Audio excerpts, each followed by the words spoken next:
everybody. You're listening to the Big Chill Podcast. This is episode 822, Searching for Sam.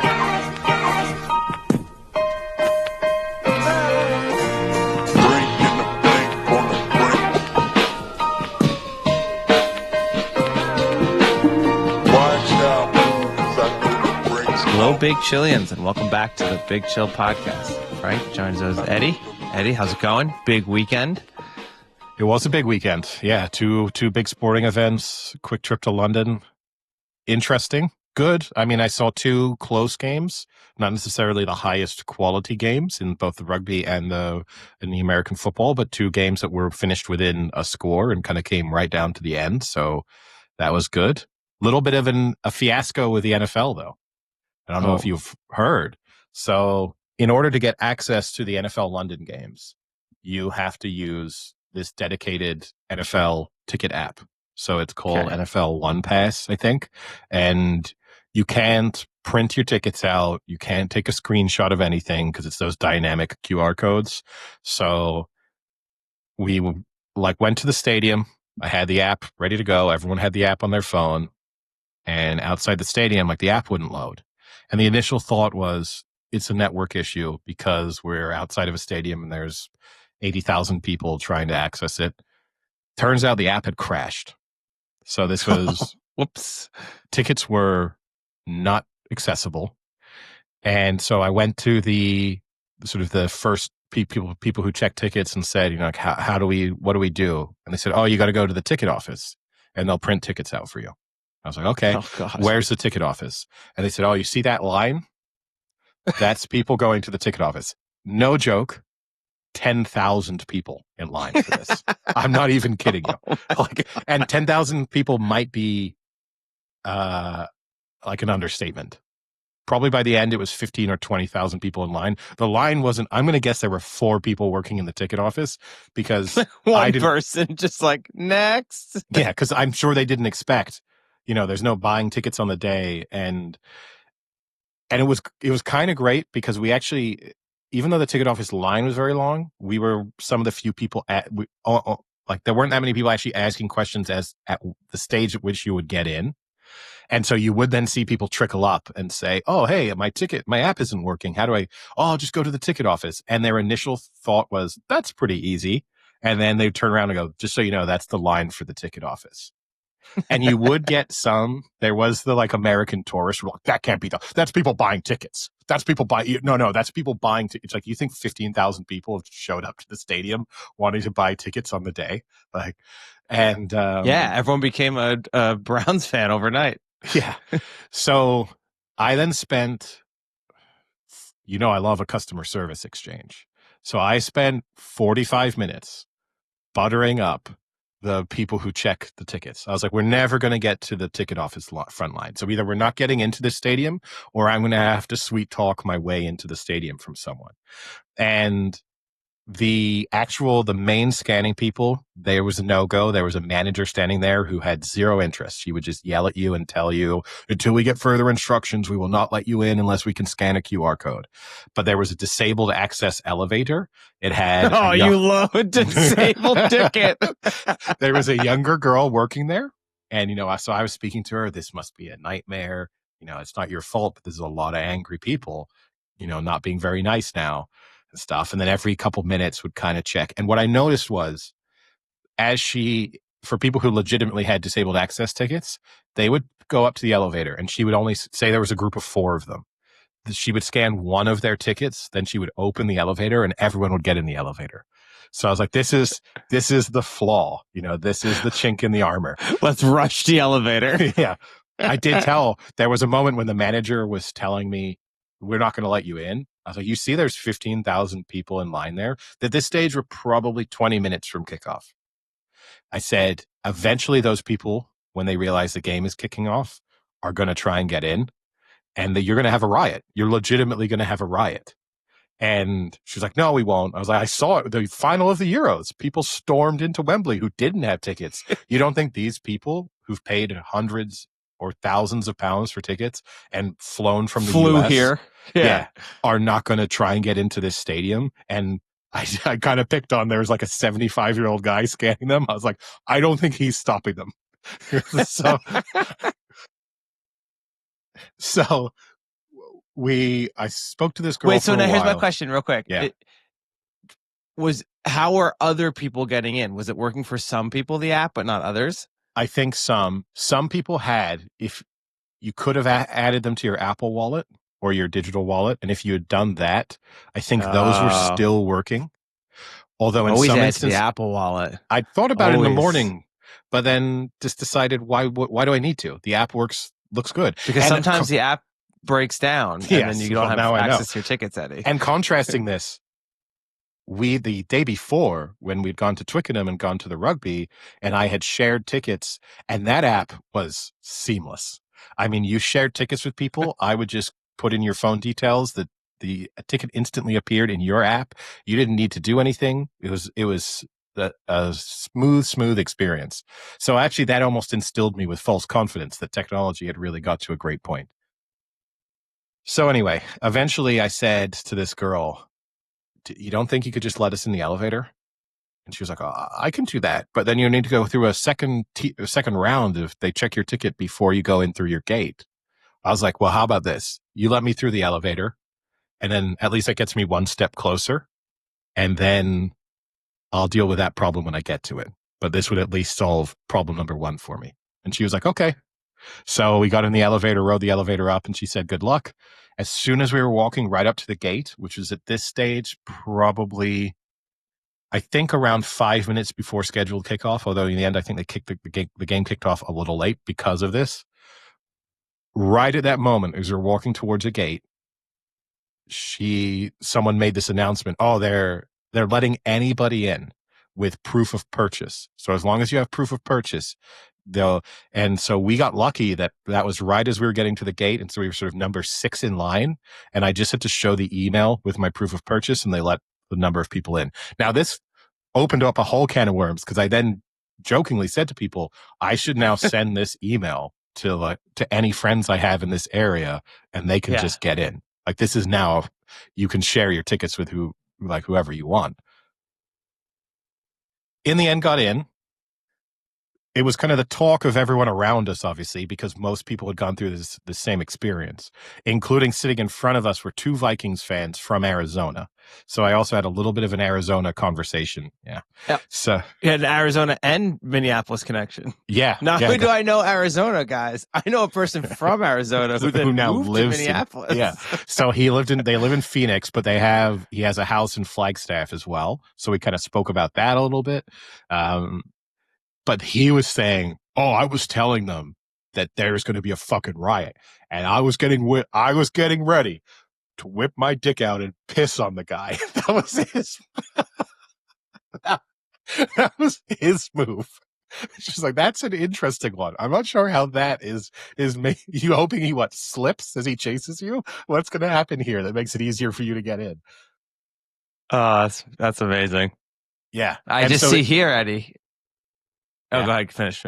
So he also, that they had been to the Vikings game in Dublin the week before, and there, I think they had at Croke Park, where it was. I couldn't quite understand exactly what he was explaining to us, but he made it seem like they'd done some temporary seating within Croke Park.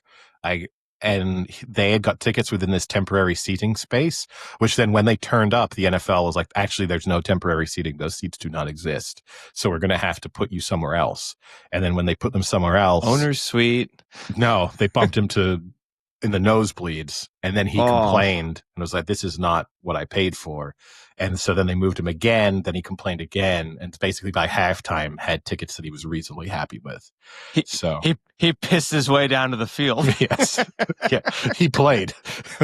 But so the long story short, the bonus, I guess, in my summer of 50% off tickets to events is that Ticketmaster is now refunding you 50% of the value of the tickets.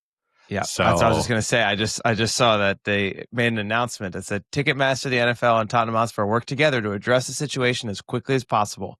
We understand that as a loyal NFL fan, it was a frustrating experience. We are Understatement. grateful for your patience and cooperation as the situation was resolved. Don't know if it ever was resolved. We would like to offer you a gift card to the value of 50% of the impacted ticket.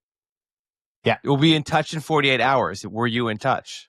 I received that email, and I now have 50% of the value in my Ticketmaster account, which they had tried to encourage you to use for this weekend's NFL London game, the Jets against the Broncos. That was option number one in terms of how it could be spent. But if not, it will be converted into a general Ticketmaster gift card. Now, I will say 50% of the value of the tickets, not including Ticketmaster fees.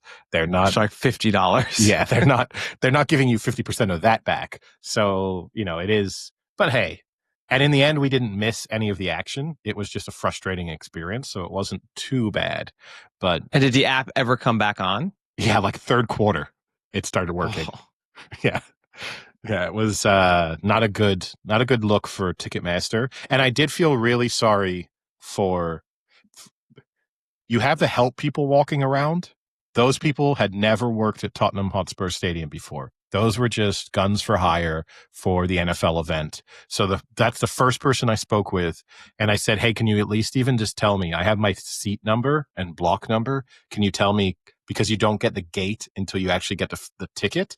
I was like, could you just tell me which gate I'm supposed to go to? And the guy was like, I don't know the stadium at all. I don't know. And then he was like, look at my map. And the map doesn't tell you. So that wasn't useful. And then I did just feel sorry for the fact that you just had people scanning tickets who were just getting relentless abuse. I mean, just. Oh, I bet. And the one thing I will say, it was interesting to see which nationalities were angrier than others. Germans, very angry. Americans, very angry. English people kind of mostly found some of the amusing side of it, but there were a lot of mentions of riots that did consistently come up in the conversations as I stood there. But yeah, it wasn't good. Now, I saw, Eddie, the takeaway from this game was at halftime, Peter Crouch attempted a 25-yard field goal. He did. And missed. He did, yeah. It was not a good attempt. Missed wide right. In skinny jeans and shoulder pads. Yeah, the outfit was a little bit strange for the attempt. I get that but yeah, it wasn't a good attempt. It wasn't at halftime. It was end of the first quarter. So I actually even feel sorry for him there because it was shuffled on at a very awkward stage where there wasn't a lot of turnaround time. They also kind of screwed him because they did a countdown to when he had to kick. And I don't think he was really in rhythm or ready. It was like, let's do a countdown. And he still has to kick 5, 4, 3. And he's not on the field yet. He wasn't really set up in the right position. So he had a really straight run at it, which was a bit bizarre. But yeah, he got the distance, but it was wide right. Yeah, see, now that's not fair because they let the Peter Crouch podcast have an attempt. They didn't let the Big Chill podcast have an attempt. We could have done podcast versus podcast. No, when I was at the rugby, though, there was a moment when someone was taking a penalty, so the equivalent of a field goal, pretty much straight in front of the post. And Jake, listener of the podcast, former guest on the podcast, friend of the podcast, who was sitting next to me at the time, said, what percentage chance would you give yourself if they took you out cold right now and made you attempt that kick? I said 75, I think. Assuming 75,000%. 75 times in a row, I would make it without even being concerned. But yeah, it was better chance the stadium crumbles before I miss this. But yeah, it wasn't good. And then just to follow up before we talk about the sports themselves, post game, then I was making my way down towards the NFL shop just to check out what was available. I mean, it's mostly you crap. Love some merch. But you got to see some merch. You got to see if there's some merch. And it was one of those things you're kind of snaking your way through the line to get in. And they'd made it so it was probably, you could have maybe 4 people wide in this line, but realistically it was mostly people in twos. So the idea was you got in line, you were not overtaking, you get in and then you snake around.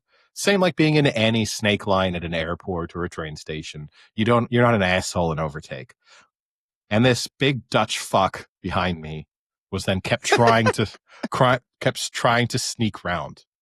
So it eventually got really tiresome because it was just, I was like, hey, just, hang about. No one's cutting. And then he told me to fuck off, to go fuck myself, and turned to his friend and told him I was a fucking joke. Now, I'm not one who likes fights, and I definitely wasn't going to get in a fight there. However, the temptation to fight him based on the fact that this was a 45-year-old Dutchman. He was tall. He was probably 6'6". He's over 300 pounds, wearing wide receiver gloves to an NFL game. He thought he was going to like catch a ball in the stands. Never been less intimidated by someone that as soon as I saw the gloves, I was like, oh, what a dork. What an absolute dork. Which, talking about insults, so at the rugby match, sitting around a lot of South Africans, very unique word choice at times, including, didn't think I would ever hear this from probably someone our age. Referee made a decision, and the guy went loudly, oh, this referee is such a doofus.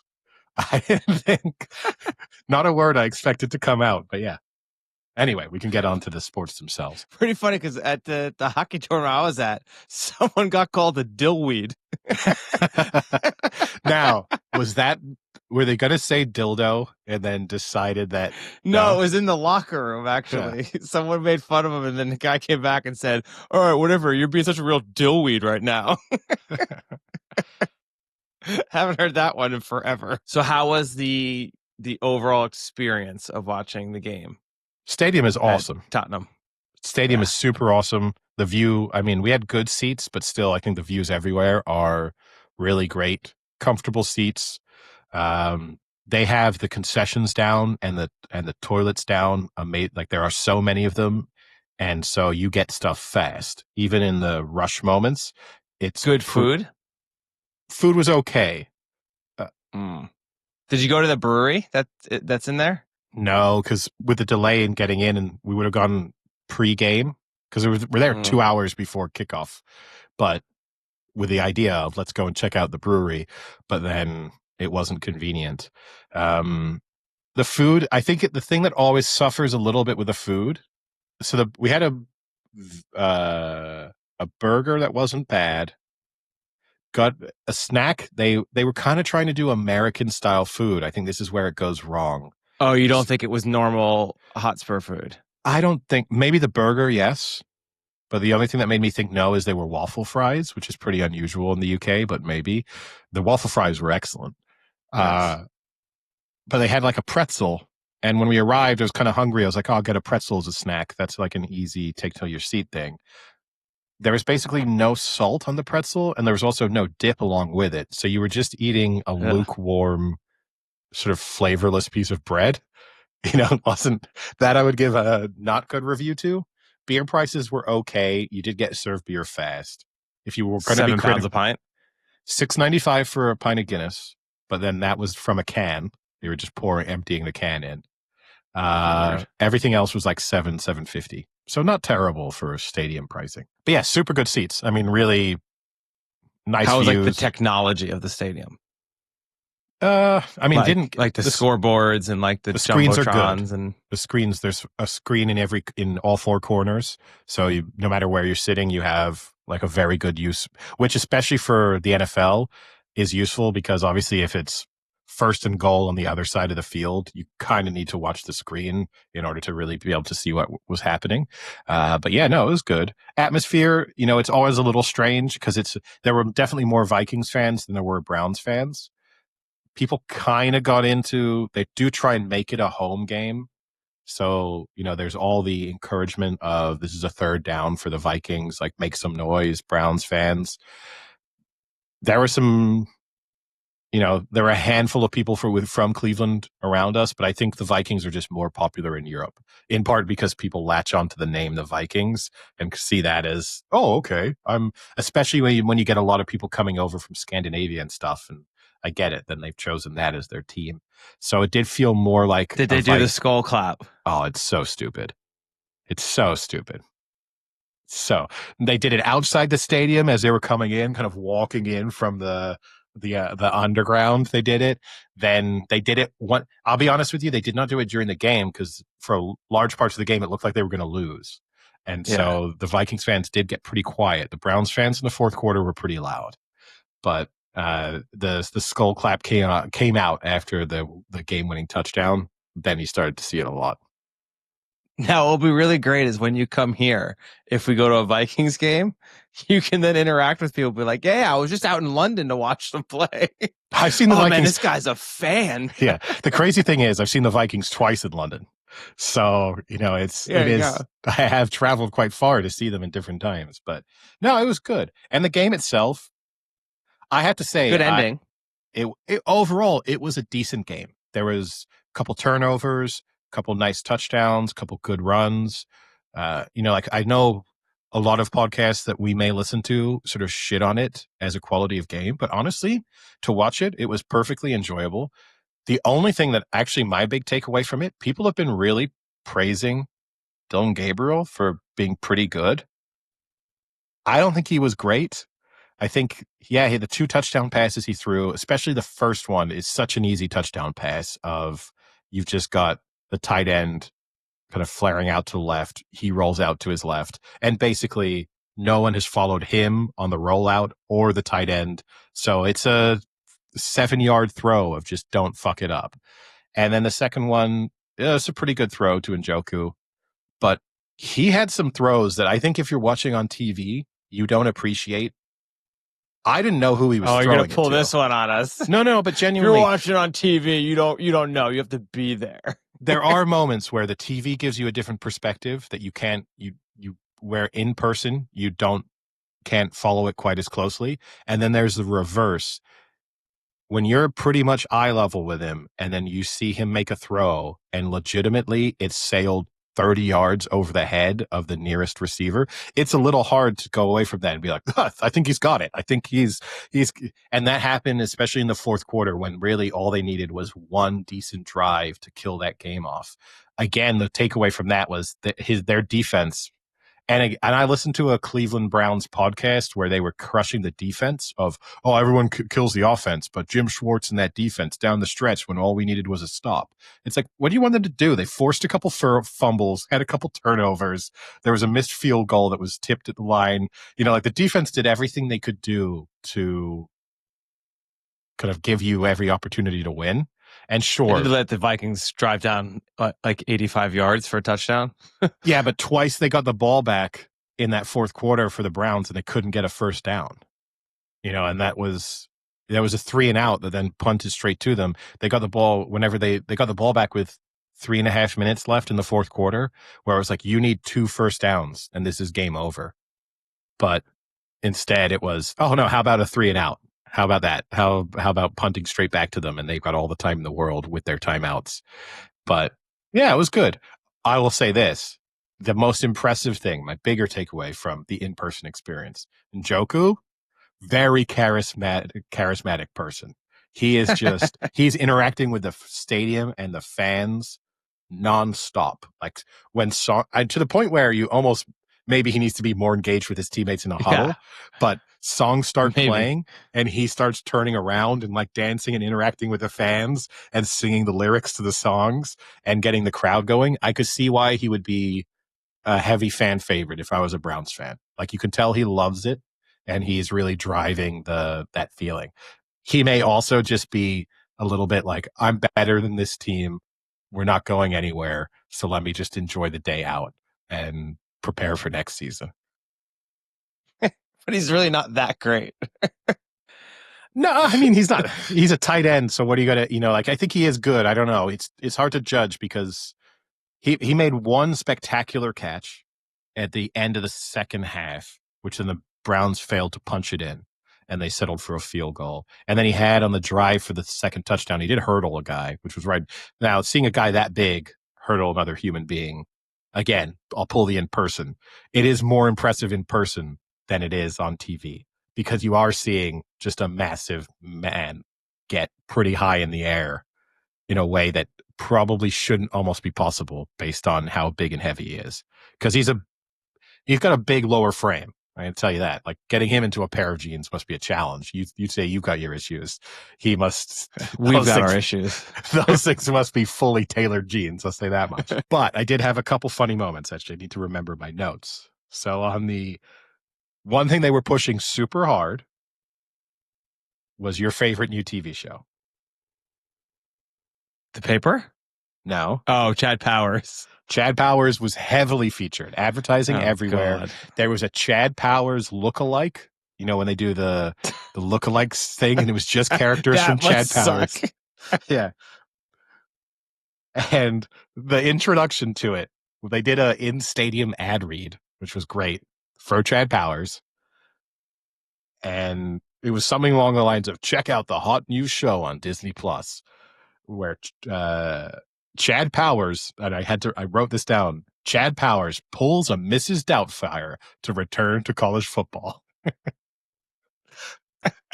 And It's then so stupid. they had a live band playing that so a lot of the in-stadium music, when they would be commercial breaks and stuff, there was a live band who would kick in. If the band had been better, it probably would have been really cool, but the band was good. The singer was a little iffy. What was great was they had the salute to service moment. So it cut to a commercial break, and then they did, we now want to thank the families of fallen service members who are in attendance, both from the U.S. Armed Forces and from their comrades in the British Armed Forces as well. And it cuts to the families like waving in the stands. And then without anything else being said, it's the waving and applause, people standing, and then the live band just kicks in, playing a cover of All the Small Things by Blink-182. And it was just such a harsh transition from thank you, like da da da da da. If they'd planned that one out, I think I would have told them maybe we don't need the live band after that particular message. Oh man. I think the Chad Powers though is because he was on Monday Night Football too, Glenn Powell. Yeah. They're selling it hard. On the Manning cast he was on. I did not watch it, but I saw it. Yeah. No, they're selling it hard. Yeah. Must not be doing too well. No, I think it's just because the Mannings are involved that I'm almost sure, because Omaha Productions are involved, and Omaha Productions obviously handles the Manning cast.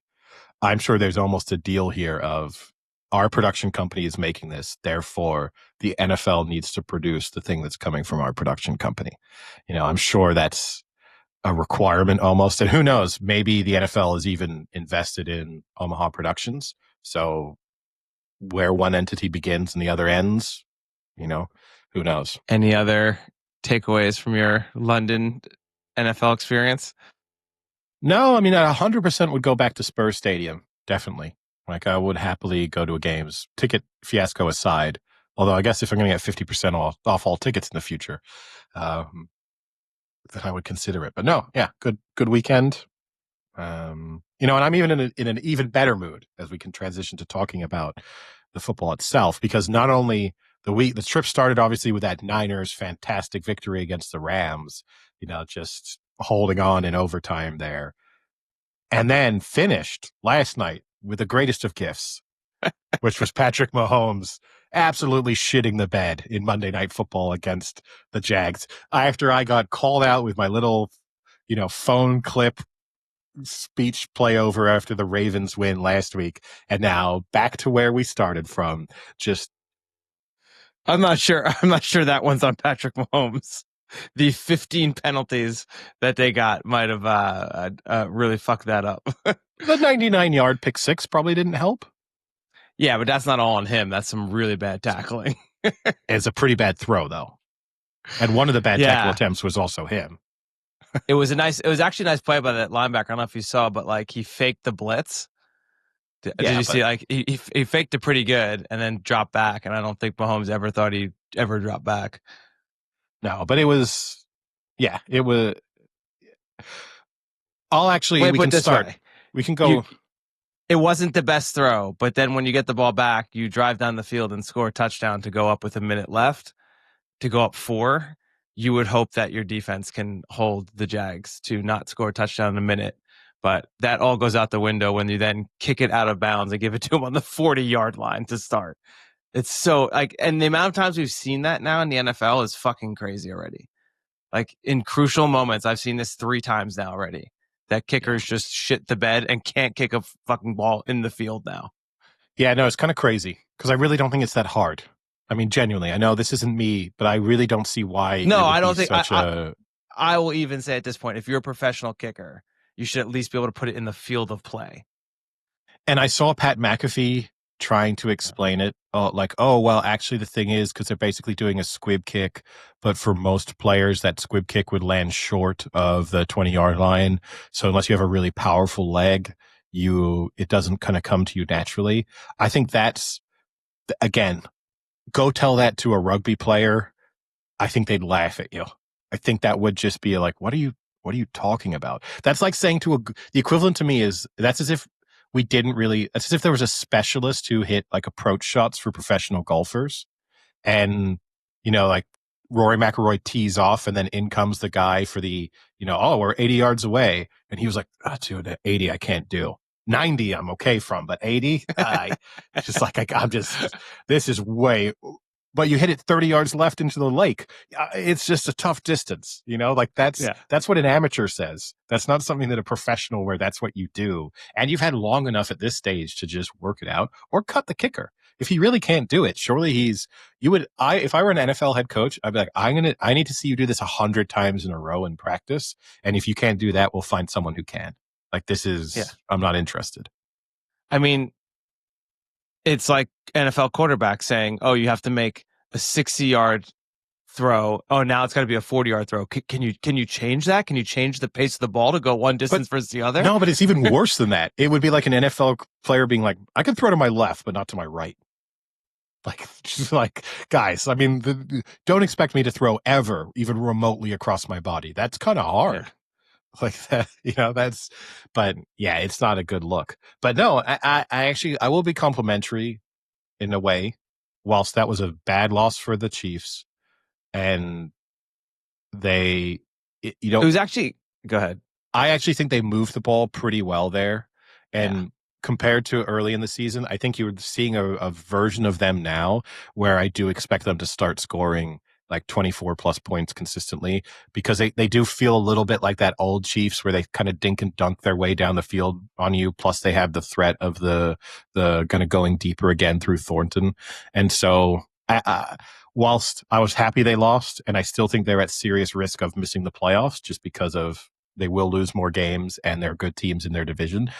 That is a better version of them than we saw week 1 for sure. Yeah, that actually was the first loss that I felt they actually probably deserved to win that game. Like, for most of that game, I felt like they were in pretty good control, and then they just lost the handle after that 99-yard pick. And even though they came back and took the lead again, I think that was kind of a turning point where, like, if they score there, they put them away, and I think they never look back. And that kind of gave the Jags some hope that they were still kind of in it, and as long as they could keep it close, they could win. But I mean, like, the penalties were awful. So not only did you have that kick out of bounds, but then when they got the ball back with whatever it was, 35 seconds left, because we were watching it live, and I kind of said, like, this isn't over, because now with 23 the NFL, seconds. 23. You can kick a 60-yard field goal, and you can probably get the ball to start at like the 35-40. So if you can just get 20 yards, you legitimately have a shot. Now, I'm not saying that's like 100%, but like you have a decent shot. And they got the ball to the 35 on the kickoff return, but then got a holding penalty and brought it all the way back to like the 15, and like that penalty also killed them. Like, and I know 23 seconds, that's not that much, but having the ball on the 35 with a timeout and Mahomes, I think they could have easily gotten 25 yards. So at least give it a shot. Yeah, no, 23 seconds is enough. But when you're still, I'm not betting on you in running. We have seen the Chiefs do it, obviously, famously in a billion times, the 13 seconds against the Bills and stuff. We've seen it happen, but realistically, like, you're in running 50-1 to be winning. They had 3 timeouts, not 1. They had 3. They had all 3 timeouts. When 23 seconds, yeah. So you could have thrown anywhere. Like, even that play that they throw, it hits Hollywood Brown in the shoulder. If he catches that, if you look at that play, he catches that, he maybe could have taken that to the house to win the game. All right, let's not go over. No. Like, watch the up top view next time. Yeah. There's only one deep safety, and he actually jumps in on it. And I think, like, there's a chance Brown could have made a run for it, or at least gotten far enough to get down with a timeout for a kick. Like that was ridiculous that it just hit him in the shoulder. I don't know what the hell was going on there. Yeah. And also a mixed game for Trevor Lawrence, where he made some nice throws, and on the ground, he actually, consistently was picking up yards, but then had the bad fumble.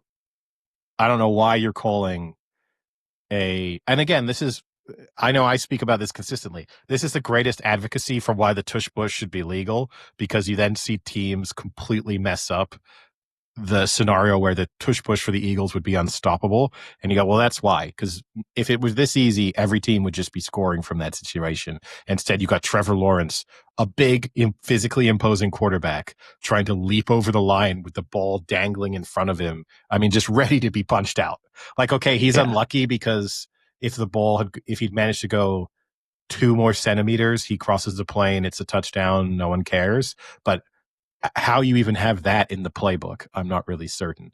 But yeah, a couple bad mistakes, but still kind of looked better also over the course of the game. Made some nice throws, including that one really good throw on that game-winning drive that he dropped over the shoulder of the receiver down the sidelines. But, I thought that was going to be picked. Yeah. That was a nice throw. Like it looked like in real time, like, oh, that's picked. And I was like, whoa, what? He caught that? Wow, that was nice. He has, when you're watching him, he is someone who, when he releases, because the ball looks beautiful coming out of his hand. It is true that like it just comes out. It comes out like a bullet a lot of the times and with a really tight spiral almost always. But you do not know when it the camera pans. It could just be straight to a receiver, a corner, and you would not be stunned. Like that's how you feel about him. And he also just seems at times you just see a fumble coming because there's pressure kind of building around him in the pocket. And he kind of just stands there and the arm is going back with, 2 defensive linemen sort of reaching out towards it. He inspires very little confidence in the fact that there are not going to be consistent turnovers. Yeah.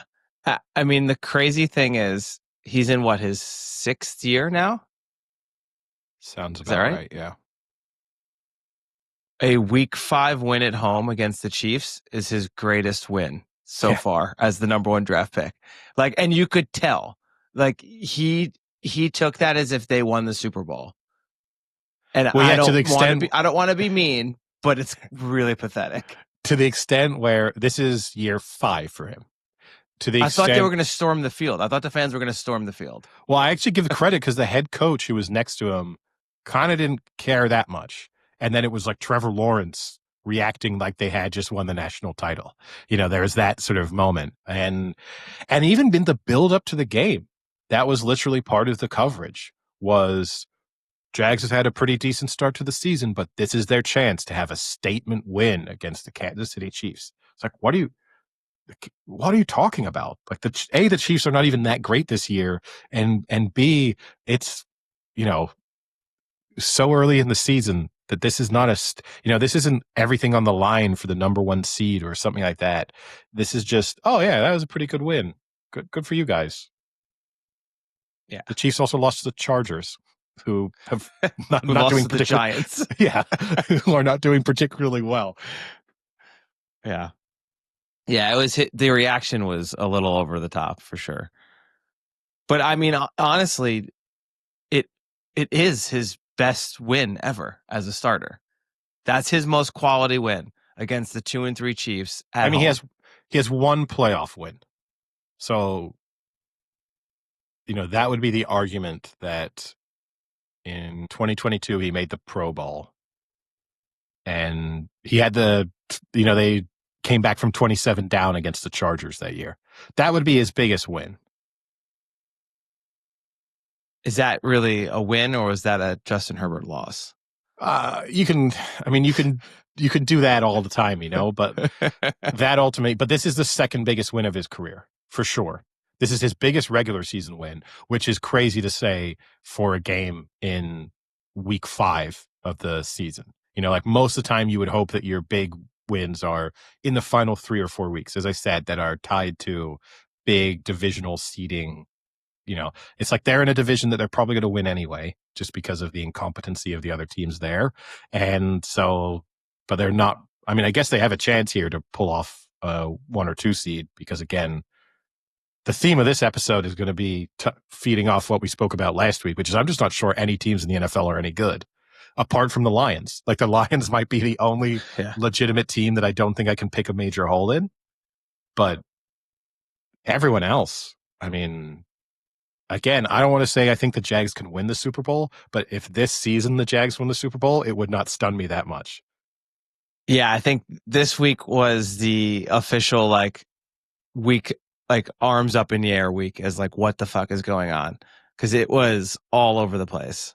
I mean, you had the Eagles looking like they were in cruise control against the Broncos, and then just I don't know if they just stopped playing, refused to finish out that game. Like I don't understand it. There were a few games that were like that. It was crazy. I mean, the Bills losing, I don't know what to make of that. That was a weird loss. Yeah, I mean, and in a sense, right, our eyes have been telling us this throughout the season, which is we didn't have total faith in the Eagles. We thought they were vulnerable, and they had large periods of games where they just sort of would hit a lull, which was always bizarre. And that was the same thing that happened to them last year. So in a sense, I have to give the Eagles the benefit of the doubt that this is just kind of what they do. And they're going to get enough wins to get into the playoffs. And then in the playoffs, there'll be a tough out. So they get sort of treated slightly differently than other teams like the Bills, who have under Josh Allen always fallen short in big moments. And then now you start to see this where you're like, uh-oh, this feels like a recipe for exactly the same outcome. The Ravens are just done. And I think it's hard to go back to that week 1 game and think when they were 14 points or whatever up against the Bills and looked unstoppable. Like at that stage, I was checking Super Bowl odds to now be like 4 games and a quarter removed from that, and to think that they are one of the worst teams in football at the moment. That's a crazy drop off. Yeah. I can't remember. But just wait till they make team. the playoffs and win. I might pick them to win the Super Bowl right now. No, it's true. If Lamar Jackson gets back healthy and the rest of that offense is, and their division is still winnable, because the Bengals are a write-off. The Bengals are a write-off. The Steelers are not going to win enough games. Like the Ravens are probably capable of winning their last 6 or 7 games of the season and then finding themselves. We went through the schedule. Yeah, like last week. They still make the playoffs. Probably. I'm sold. I'm a little concerned. I'm a little concerned after this week. I have to admit, I put a relatively big bet on the Texans because I'd won a bet before, and I was like, this just seems like the wheels are off for the Ravens. Yeah. And I was pleased with that. But it's hard to go from that feeling to thinking that they're going to right the ship just when Lamar Jackson gets back, because they're going to lose this week. And okay, then they have their bye. So then they need to be near on perfect. And that defense isn't good not enough near to on be perfect. No. They rank almost last in every stat. They put it up yesterday. It was like 31 or 32 in like every stat. It was bad. It was not good. And then even, their schedule looked easy, but then we're not doing the schedule again. I'm not doing it again last week. No, but I'm just saying, like, I don't know. I'll just say their next win until Halloween. I'm not sure, because they're not beating the Rams next week. Then they got the bye. I'm not trusting them even if Lamar Jackson is back to beat the Bears. So it's tough. It's a tough look for them. But it's just the Lions, who I think, credit to the Lions, they're kind of flying under the radar, even though they're the only team that's week in, week out just handling their business. But because I think the shock of the upsets elsewhere, or I guess the only other thing, this is not me getting in the Niners Nation thing, the only other team that you could say is just kind of mostly taking care of business is the 49ers, who, in spite of tons and tons of injuries, are doing. And I will also I'm going to pat myself slightly on the back. I said that prepare yourself for a couple weeks from now when there's going to be do the 49ers have a starting quarterback conversation they need to have? And we have started after that Thursday night game. That was talking heads on ESPN and Fox saying, like, are we sure that Mac Jones isn't better than Brock Purdy? Yeah, I mean, I think the Brock Purdy contract will be just another wasted contract the Niners had, probably. But I mean that was a good game. That was probably the best game of the week, actually. Yeah. And McVay's catching a lot of heat for a terrible fourth down call. I mean, that was a pretty shitty fourth down call. All Yeah. when all said and done. I, I mean, you have I Puka Nacua, who's slightly unstoppable catching the ball, and is very unstoppable in that exact scenario of like, we need 2 yards, either quick out or quick slant. He is so good at those. And instead to give it to your like 5'5", 140-pound running back when the Niners have just like crowded the line insanely was a bad call. I get this, but I also get this is a little like smart guy football talk. I think you lose either way, you lose. So if they'd thrown it to Nakua, if they'd done that, and either it gets tipped or just he's tightly covered and he drops it, or something happens. The takeaway from that is all you need is less than a yard. Why don't you just fucking run it up the middle? You should be able to pick up half a yard every time. Like, that's the criticism. Like, so it's one of those where it's so outcome based, because no matter whatever the negative outcome is why didn't you just do the other thing? Like, come on. It's like, well, yeah, Not I'm me. sure. I'm always consistent. You give Okay. the ball to your best player. I'm always consistent on that. Okay. I've always been consistent on So that. what, the 49ers hand the ball off to Fred Warner when they need a yard? This is what they're going to do? Yes. Yeah, they should try that. But yeah, like, it was a good game though. And again, the Rams kind of threw that away. You obviously another fumble, right on within the 1 yard line, pretty game changing moment. But Mac Jones, I don't really get it because he's limping around there. Unbelievable. And somehow, coming up with 300+ yard games, playing well. It's but also here's the funny. question, Eddie. Yeah. The Niners might have their ultimate test with my now rooting team, the Tampa Bay Buccaneers. Moxie Mayfield. I will be all in on the 49ers for this one, just because I keep saying it every week. It's going to happen. Mayfield is going to start turning the ball over, and it's going to be bad one day. Like, that team's good, but they're not as good as they're not going to keep winning these close games. They're not going to keep finding slightly improbable comebacks. So, yeah, I trust that 49ers defense to cause some problems, especially with an extra couple days to prepare. So that's also the other added benefit. You would hope too at that stage at least one or two of those players is healthy. I don't know who they need.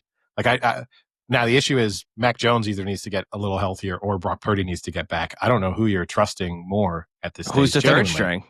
Maybe the third string's the new revelation. Maybe.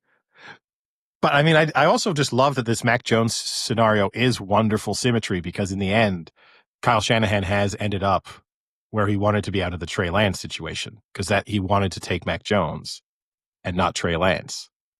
And so in the end, he's like, this is what he thought would be the scenario at the time that draft happened. It just didn't happen in the way that he would have ever expected. And the biggest loser in all of that is Trey Lance, who I think is bagging groceries somewhere. I don't know what he's doing at this He's stage. just a loser. He's just a loser in I general. let's not get too personal about it. He's probably a nice guy. But yeah, he's the one who's benefited the least. Yeah. Yeah, no, the Niners do look good. I mean,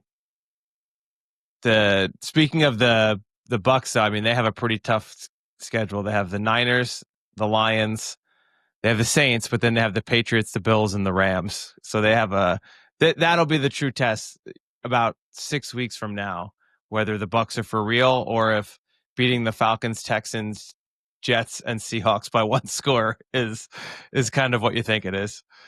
But they are fun to watch. I'll give them that. Yeah, and the Niners are also being helped by the fact that the other teams in their division cannot get out of their own way. And so their kind of stranglehold on that division gets stronger every week. And I'm happy in the end that the Cardinals have lost, I will say, for my own personal because I had a really nice looking bet. I had a very tasty little cash out going with a quarter left to go in the first set of games, where I thought I was done in the first set because I'd put in it the Cowboys, the Eagles, the Lions, and who was the other blowout?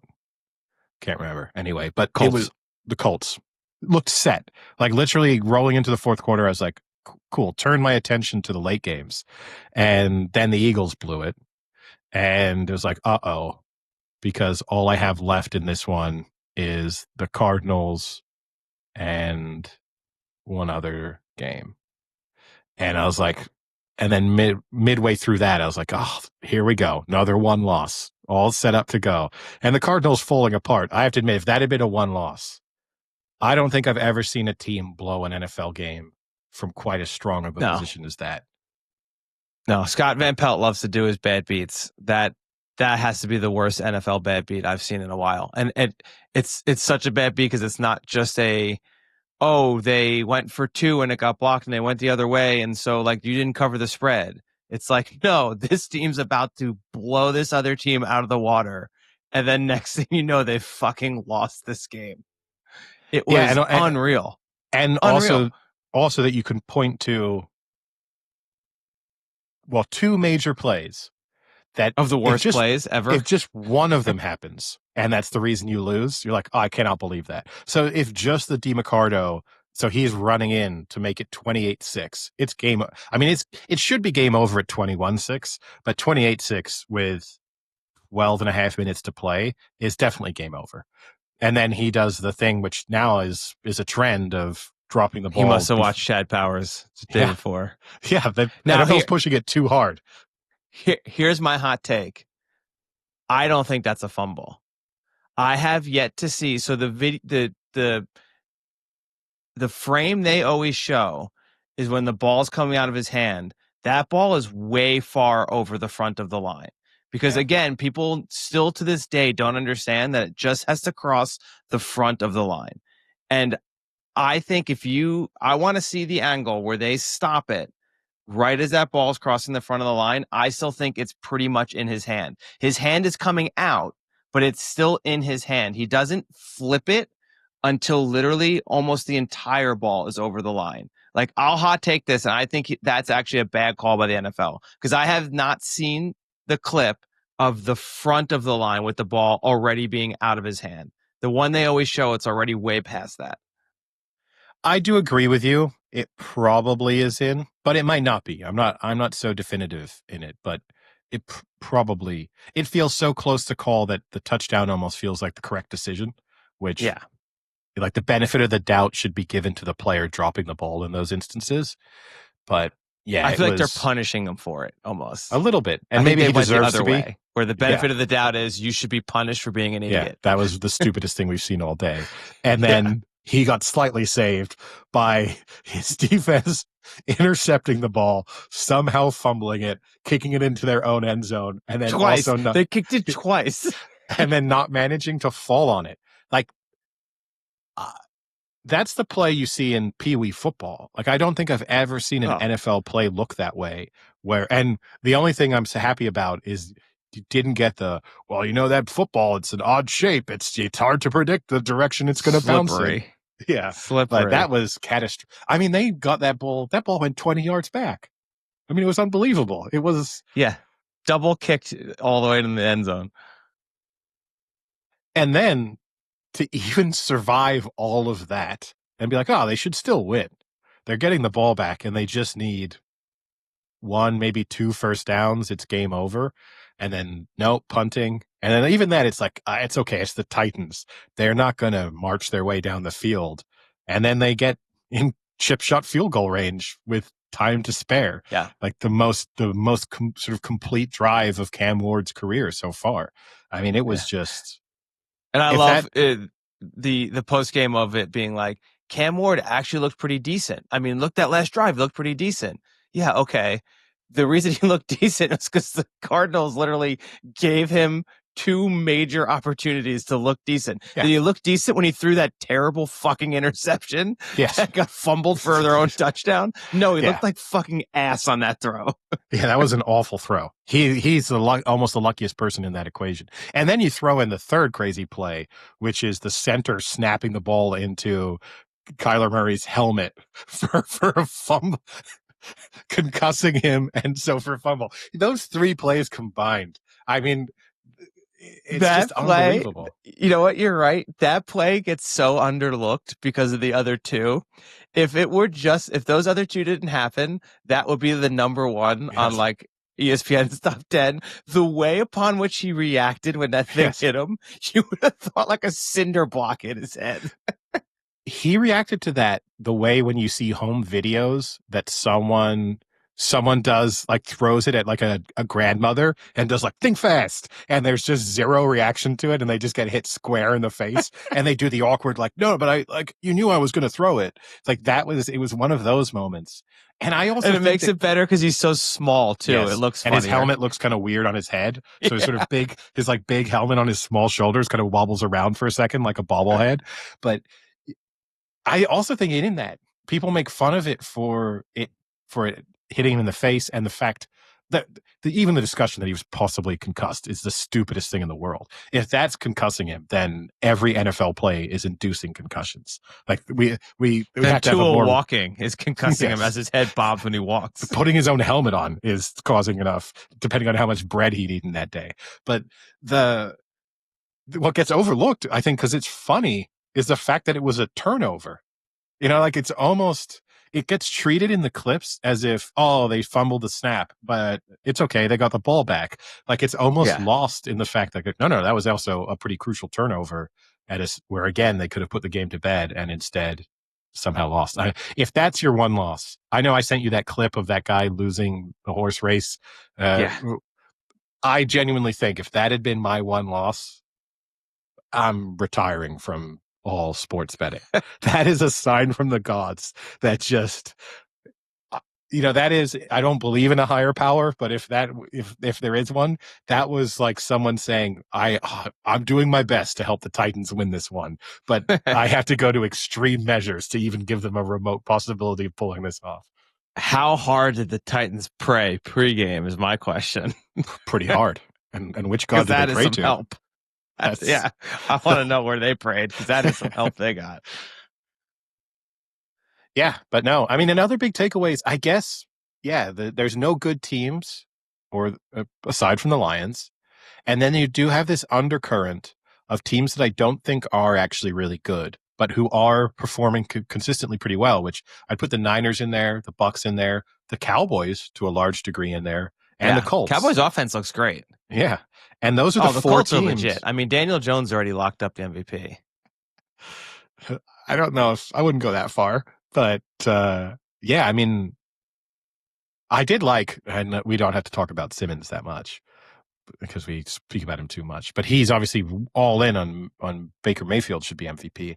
They didn't really even discuss the possibility that Daniel Jones would be MVP in that conversation. And Daniel Jones has been more impressive so far this season than Baker Mayfield. He doesn't have the game-winning drives. That's because he's just been dominating teams from start to finish. Just fucking poning teams. Like his team's not punting. That's more impressive than, oh, good job, Baker. You were mediocre for 3 quarters, but got yourself into field goal range. I mean, let's do their schedule this week. Let's quickly go through because this is where I think there's a legitimate shot for Daniel Jones to be MVP. Because the first thing you have to remember about being an MVP, as unfair as it is, your team has to be like the 1 or the 2 seed. Maybe the 3 or the 4 seed, but you're not getting in, obviously, if your team's not a playoff team. But if your team has like 5 or 6 losses, you just won't get it. I mean, and we saw that the year with Joe Burrow, where Joe Burrow led in every statistical category, but his team wasn't very good and they wouldn't give it to him.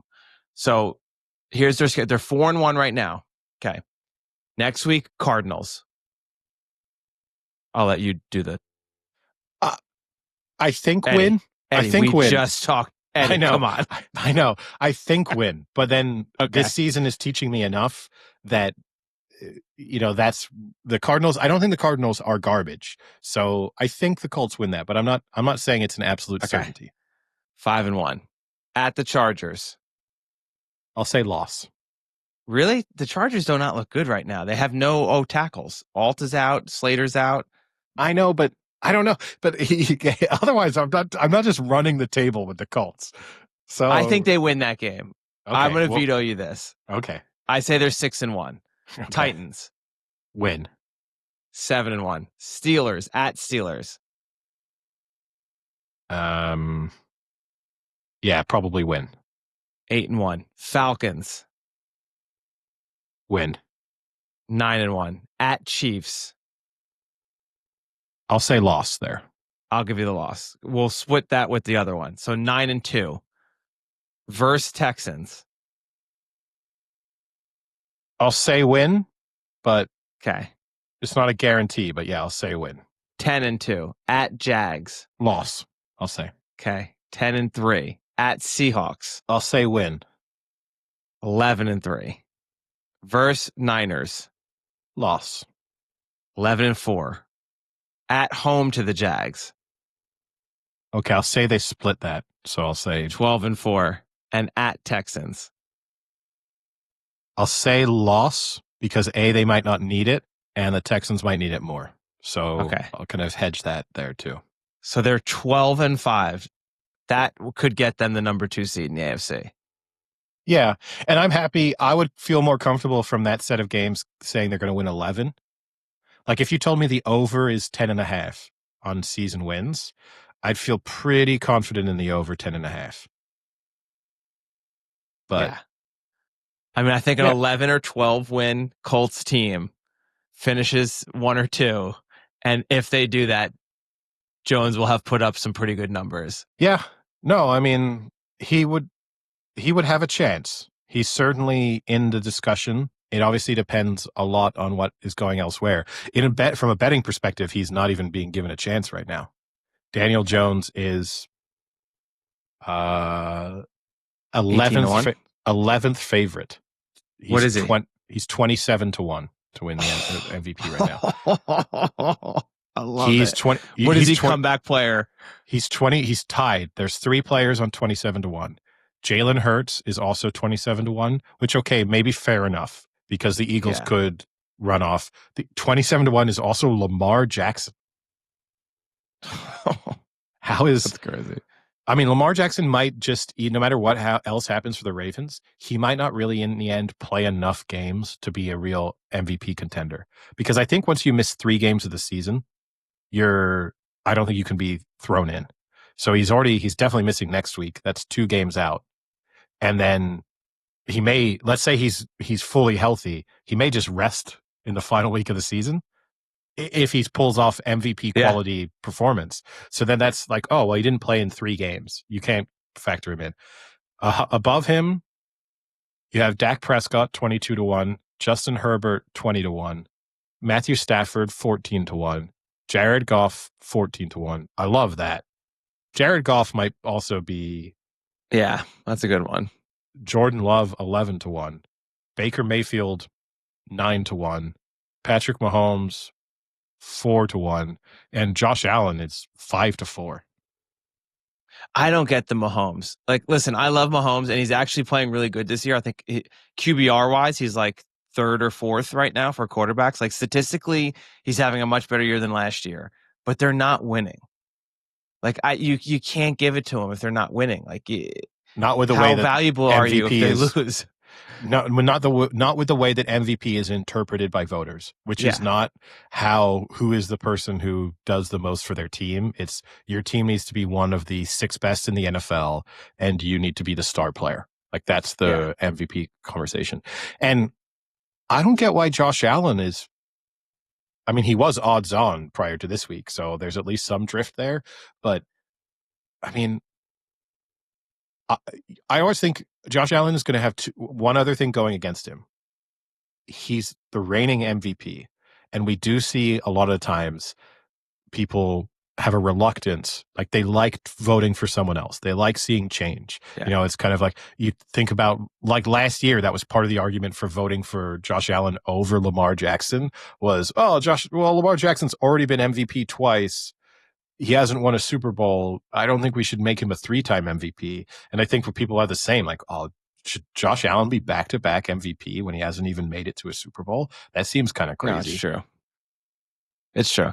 And so Baker Mayfield, his chances really hinge in the second third of their schedule. So they have coming up the Niners, the Lions, the Saints, but then the Patriots, the Bills, the Rams, and the Cardinals. That is a very tough stretch. If he gets out of that stretch with like 1 or 2 losses, then I think you legitimately think that the Bucs are for real and that Mayfield might be for real. Because then the last third of his schedule is Saints, Falcons, Panthers, Dolphins, Panthers. So that's 1, 2, 3, 4, 5. That's a 5 wins in a row there, and could be blowouts. Yeah. But you've got to get through the Niners, the Lions, the Patriots, the Bills, and the Rams, and the Cards before that. Like, those are not easy games. And also, too, the thing with the MVP, if you have, even if he recovers from that, if midseason you have 3 losses in a row, you just remove yourself from the conversation, because people will just remember, his odds will go from 9-1 to 50-1. And regardless of what he does down the stretch, it will be too late. He will have cemented people's perception of surrounding him. So, that's why Daniel Jones, with just that ability to, I don't think the Colts are ever going to lose 2 games in a row based on that schedule. No. And that's going to be the thing that will consistently get him mentioned of, well, the Colts lost last week, but nice bounce back. Daniel Jones, 300 yards. That's going to keep him kind of floating there or thereabouts. Who do you think the player with the non-quarterback with the shortest MVP odds is right now? Oof, this is tough. I'll give you a bet. 3 are tied. Is it a receive? 3 are tied. Is it Barkley is one of them? Barkley's one of them. 100-1. This is. It's got to be receivers. What receiver is like really dominating? I don't know. I mean, you said you would trust him in all situations. Oh, Puka Nacua. He's having a diesel. That's true. He could set records this year. And then the other one is Jonathan Taylor. Yeah. Okay.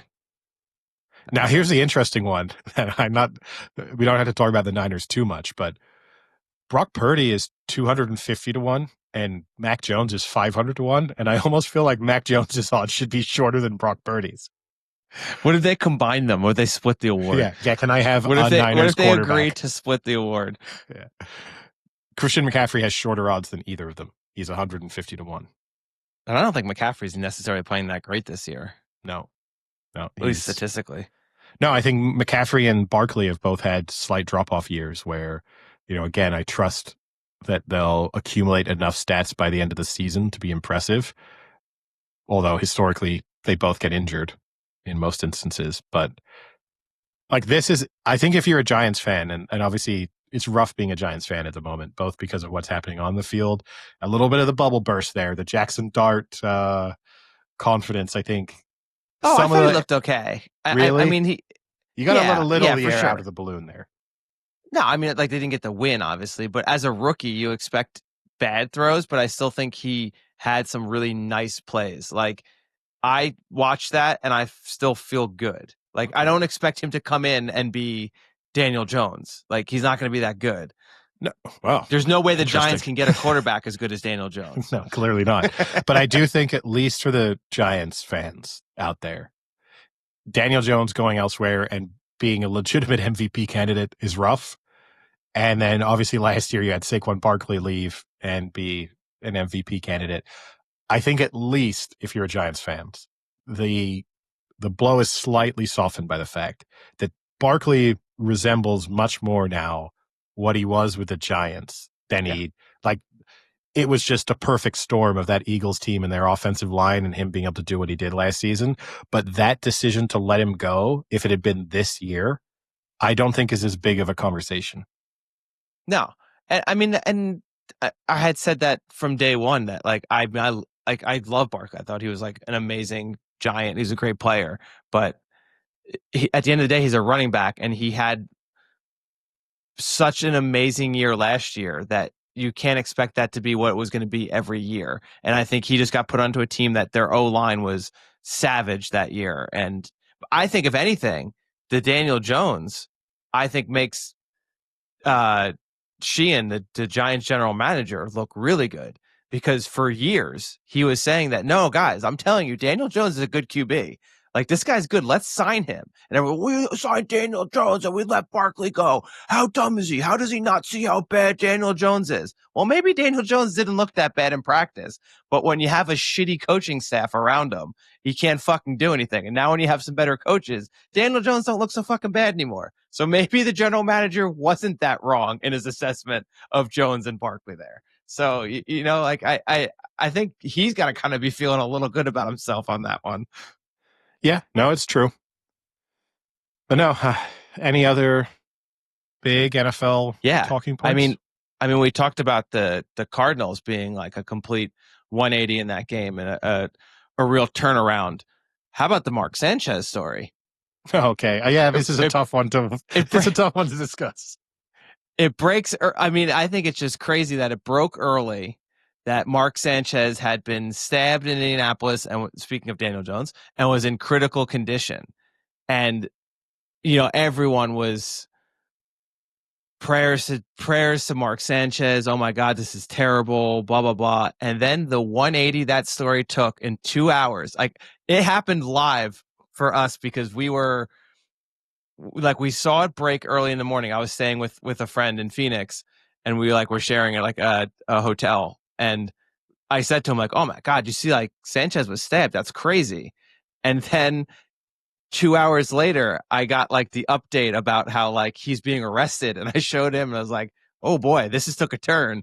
And he got arrested, and then like an hour later, the kind of more full story came out about how he attacked a 69-year-old delivery driver and almost killed him to the extent that the guy had to stab him for self-defense. I mean, that is a wild turn of a story. It's crazy. It's and it obviously doesn't look good based on the fact that he was arrested. Also, you now have the image of the 69-year-old driver in hospital, and he looks badly beaten. You then had the video clip of Sanchez walking away from the incident, where yes, he's been stabbed, but he doesn't look. It's like one stab to his abdomen. I mean, I'm not. Yeah. I don't want to get stabbed, but out of the two of them, I know who I would rather be based on what the immediate aftermath looks like. Did you see Kurt Warner's tweet about this situation? No. So Kurt Warner, I mean, big religious, turn the other cheek as Christians always do. Yesterday he tweeted, "So today the media is going to fire a young man for one mistake, parentheses, albeit a big one." Oh my God. Can we just be better and remember that big mistake we made that we learned from so it wouldn't happen again and made us who we are? Don't you remember that time that you beat a delivery driver to a bloody pulp? But we all forgave you, and you've learned from it. It's the Mark Wahlberg approach to improving your public image. I've made that mistake from time to time. It's crazy. Yeah. I saw that the charges, he's apparently it's like 7 or 8 charges that is the equivalent of like 6 years of jail time. And I guess we'll hear more of this story as it comes out, but I still don't fully understand what the fight for the parking spot was for. Like, why was Mark Sanchez so upset about this spot? I think because the delivery driver or the driver was delivering, or he was picking up like used oil. Is that what it was? Something like that? It says the altercation took place near a hotel loading dock. According to police reports, Sanchez, allegedly intoxicated, confronted a 69-year-old truck driver over a parking space. When the situation escalated, Sanchez reportedly entered the man's vehicle without permission, leading to a physical fight. The driver used pepper spray in self-defense, and after Sanchez allegedly kept advancing, the man stabbed him multiple times. Yeah, he was a grease truck driver. Yeah, it's crazy. Yeah. And I mean, it was just one of it's such a sign of like the world we live in, about like how real time the story was and how quickly people's reactions and opinions change over time, and how quick sometimes people are. Like, you can go the other way with the Kurt Warner story, how quickly people are to make a reaction to something before hearing like a complete story, and then having to backtrack on that. Yeah. No, I mean, it's bad. But I mean, his career's definitely done. I mean, there's no recovering from that from a career perspective, because I don't, not to be flippant about it, but and I actually think Sanchez was pretty good on TV. So, but the problem for Sanchez is even if somehow he escapes from this, and there's mitigating circumstances or whatever, he's not famous enough from a career perspective to be able to save his career. Like Tom Brady can maybe have this happen, and then it's like, oh, actually, the truck driver did this. We got to give him a second chance. But Mark Sanchez, it's like, you're not worth the smoke now. We will, like, good luck. Start your own podcast. That's kind of all you can do now. In other sports news, I guess we can quickly discuss the Premier League, where Liverpool, the slide continues. We discussed going into this weekend that their match against Chelsea was going to be an interesting test to see whether it was a blip or a serious issue. And they conceded another late loser as they lost 2-1 to Chelsea. And now we have a race. Yeah, we definitely have a race. Everyone's back in it. Arsenal are top of the table. Spurs are back in it. Bournemouth's back in it. City's back in it. United City are definitely not in it. I think, I think City are probably the ones going into this international break. I think Pep Guardiola and like his coaching staff and stuff, there's going to be a moment there where they sit around with each other and think, 2 or 3 weeks ago, we were out of this. As big of an overreaction as this is early in the season, but it would have been like we were going to get to this international break 7 or 8 points off the lead, and now all of a sudden we're within a match of being able to go top. Like this is, and that's I think the thing that would. I know Arsenal are in pole position; they look pretty good and pretty consistent, but I do think there's an element there which we've seen before with City in the years that they have then just become dominant. Is when you let them get back in it, there's going to be that confidence within that team of, oh, we've been terrible and we're right here. And I do think for a lot of teams, that is the kind of thing that really spurs you on. But for Liverpool, I do think people are overreacting to just how much trouble Liverpool are in, which is that, okay, they lost a match to Crystal Palace. That's not a great loss, but Palace are decent. They lost to Chelsea, again, decent. And okay, they lost away to Galatasaray, which is famously a tough place to go, even though Galatasaray have been pretty terrible at home in the Champions League in recent seasons. But, those aren't terrible, terrible losses in and of themselves. Yeah. And I mean, you can panic if you want, but when you still look at the squad that they have, I mean, they're pretty deep there. So even if they're slightly panicking, I think they have the players and the personnel to rearrange a little and still get back on track pretty easily. I mean, they've got options. They do. I think the one issue for them, and we discussed it, you brought it up a couple episodes ago. I think the Isak Ekitike situation is a legitimate conversation to be had of, and it's tough. Isak's definitely, almost certainly the better player, and he missed preseason, so he's got to get up to speed. And I guess you would say this international break is a good opportunity for him now to really get match fitness. And he's not been terrible. He's, contributed, but it does feel like they are at the moment weakening their side by playing him over Ekitike. And that's never a good scenario to be, because that's the type of thing that can lead to a lot of discontent within a side. If, 2 months from now, you got other team members thinking like, okay, I know we spent a lot of money on him, but why is he playing? We got better options and we were doing fine before he arrived. That can turn sour quite quickly. Any other, sports related topics to discuss? No, not that I have anything. In non-sporting news, I obviously didn't watch any Chad Powers, and I've yet to watch. Me neither. To watch Task. I did watch a movie though. Oh yeah? Which one? So on the plane, I watched Friendship. Okay, yeah, which I've seen. The Tim Robinson movie. Paul Rudd movie. Yeah. Very weird. I like Tim Robinson's humor. It's not weird because of the humor. It's weird because they tried to make it a comedy, but with the backdrop of an A24 horror movie. Like But the I'm way not. the music and the camera kept playing out, you kept wanting to wait for like a turn where like all of Yeah. a sudden like his wife was gonna murder everyone, or like Paul Rudd was gonna be a serial killer, or like it was gonna have some weird A24 movie twist, and it just never did. It was just a really long Tim Robinson skit with Paul Rudd in it. Like it was like an It, hour and a half of that. I enjoyed it, but I can 100% get why people didn't. And it's the worst thing that I've seen Tim Robinson do. Like, I love the Detroiters. I think you should leave.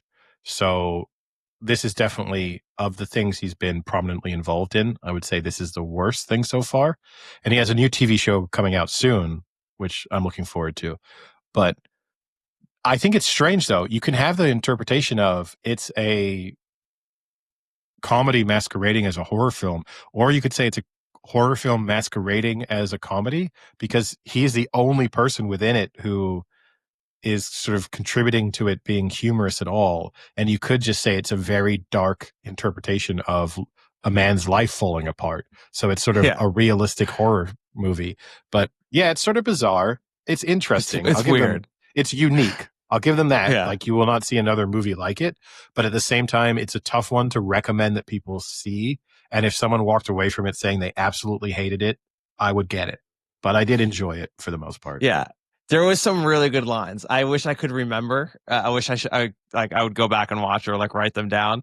But there were a few really good lines that I genuinely laughed pretty hard at. Um, it was kind of funny. But yeah, I was on the Eurostar, so I didn't get any movie consumption there. I did, however, get a new thing people do in public to complain about, which is I was on the train and a guy had the new Meta glasses on. And I don't care about being recorded. Like, that I think it's weird to just be wearing them out and about. And it's also super impractical. Like, the way you think that they would work. We have a guy on our softball team who had them and was wearing them to wear softball. You've seen the clips from Ferrario. It's kind of cool that you get a first person clip that you can do, but you have to start it's not like it's it's not constantly recording and then you can go and clip it. You have to decide, like, this is when I want to do it. And the battery doesn't last that long. So, in all likelihood, you're just going to get a bunch of just crappy footage of you staring at the ground. But so you had them on and they they play sound sort of through vibrations kind of going into your head. So you don't need headphones in. He was on a phone call, which already, it's always annoying when people are just mumbling, but you can hear I was sitting next to him. I could hear the other person talking. Like, this is not, I think he treated it as like, this is only it's being pumped into my brain. Like, only I can hear this. It's like, no, I can hear in the background. I can't totally make it out at all times, but this is fucking annoying. Like, this is way worse than just putting your AirPods in and having a phone call, which I would also not want you to do. But this is on another level of annoyance. And you also get the smugness where I would kind of look over at him and you could tell part of it is he was kind of looking back at me as like, I know, I'm very modern here. Like, this is cool I'm cool, technology. aren't I? Isn't this like, fucking cool? Yeah. You wish you had these on. It's like, zero chance. You look like a loser and that's very annoying. The technology is nowhere near as good as you think it is. Yeah. No, I haven't experienced that yet, but I can imagine that being quite annoying. I mean, and it's going to become an issue, right? Because people are just going to have their glasses on and then they're going to start interacting with content or phone calls in a way that they wouldn't do if they had to stick headphones on and stuff. It's terrible. I thought you were going to say what happened to me that time we discussed on the plane, where the guy popped in on the VR, the headset, and started just like working at his chair with his headset That's on. better. But that is so weird. It's so insane. Weird. It's insane, and it will never become a thing. No matter what anyone says, we are never going to get on a flight and there's just 200 people donning their headsets filmed that guy and just interacting with the world. It's never going to happen. But I wish at least there, him. I almost admire the self-confidence that you have to go and do that. But yeah, it's bizarre. I also had a celebrity sighting in the Eurostar lounge. I was in there briefly, and Emmanuel Petit, former professional footballer, World Cup winner, was in there. I would not have noticed him. I don't think anyone noticed him, except while he was going up to He had get his himself jersey on. No, he was whistling like an asshole as he wandered through the lounge, which it was just a bizarre move of, again, I don't think anyone else recognized him, but I wouldn't have even paid attention to him if I literally hadn't been like, who's this fucking guy whistling? And then it was him. And I almost wanted to think, is this someone who knows I'm getting recognized constantly? So I'm going to just sort of live with it. And I don't want to judge him too much because it must be so uncomfortable to live in a world where people are consistently going like, is that Emmanuel Petit? Is that him? Oh, what's he doing? Why is he here? So maybe you just decide, fuck it, I'm going to be just out there. And then maybe it's a double bluff of, if that were Emmanuel Petit, he wouldn't just be fucking whistling and drawing attention to himself. So it must just be a guy who it must be a guy who just kind of looks like Emmanuel Petit. And then he's like, it worked again. I Kaiser Soze them once again. But it was strange. That is weird. Anything else non-sporting related? Think so. Yeah, that's pretty much it. Did go back to that Philadelphia sports bar in I know London. you fucking love that place. What a tourist you are. It's just convenient. Tourist Eddie goes to the American Philly bar in London. It's not a bad place to watch college football. So I'll say that. If you, on a Saturday late night, which is when we went, I did not go back into the batting cage. That is the worst batting cages on the planet. Impossible. The only thing I love, I was telling people the story who were there who weren't there originally, where he was like, I went in it first, and then Frank was there saying, oh, this guy used to play in the major leagues, as I was just like watching strikes, not even swinging, just sort of at least I taking tried strikes. to swing. And then I was like, I told you, it's really hard. You don't know when the ball's coming in. It's too close.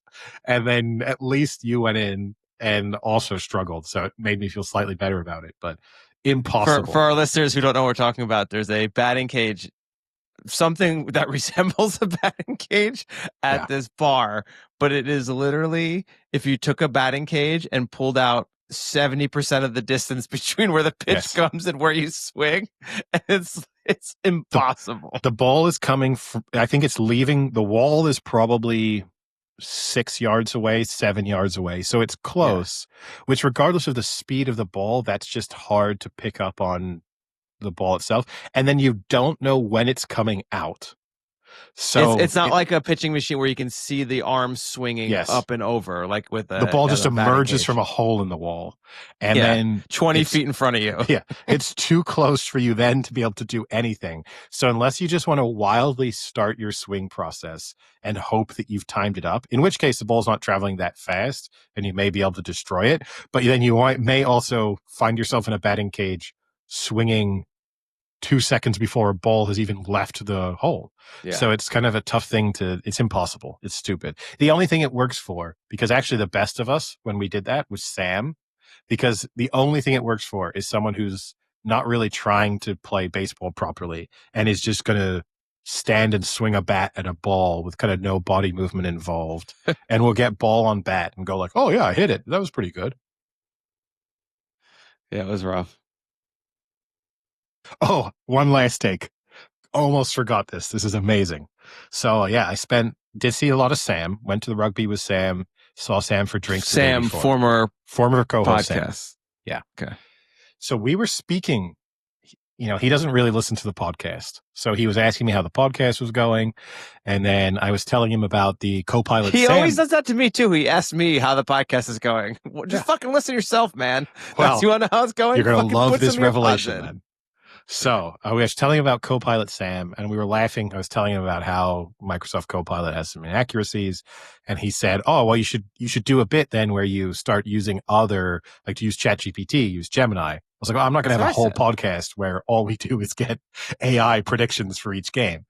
We're committed. Next season, we are free agents. If someone wants to pay us, Gemini, ChatGPT, we're open to bids to replace the Copilot Sam bit, but I was then saying this, and in a moment of weakness, I don't know, I didn't even apply pressure to him on this, but he was quickly asked by someone else, like, "Oh, you never listen?"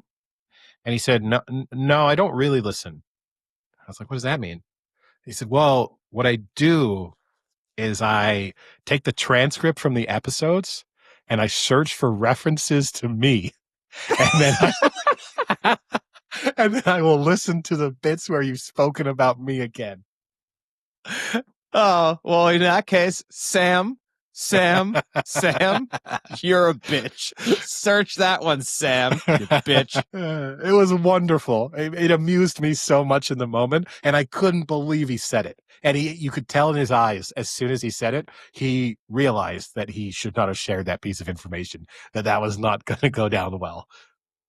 I think next episode, I'm just going to try and find a bunch of words that have Sam in it, just so he gets screwed. Well, no, because then he would give up, but yeah, it's kind of, so we're getting the occasional download from Sam, but only, I guess that's funny. Yeah. That's amazing. Oh, with that we have to call it a day. That is a perfect ending to that. Thanks, good. Sam. All right, I'll talk to you later. See ya. Cheerio.